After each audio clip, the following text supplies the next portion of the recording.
At midnight, in an old house in the remotest corner of town, a young man suddenly awoke from his sleep.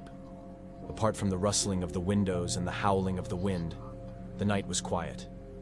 However, the young man felt a movement in the corner of the room. As he blinked his eyes, he saw a shadow moving. The shadow was inexplicably both there and not there. The man got out of his bed and took a step towards the shadow. The shadow was moving as if it were dancing on the walls, but as it moved from one corner to another, its shape would transform into a human silhouette.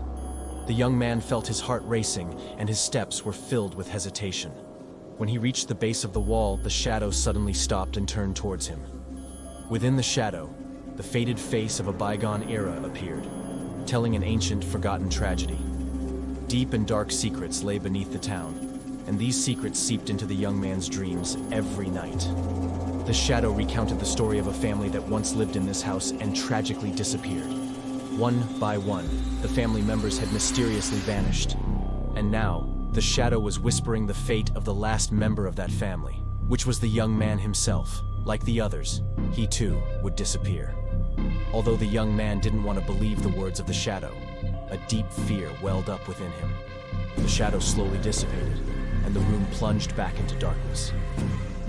The young man returned to his bed, but he couldn't close his eyes again. The howling of the wind and the rustling of the windows seemed to echo his fears. The next morning, the young man was declared missing by the other townsfolk. Inside the house, only the walls where a shadow danced and the whispers of an old story remained.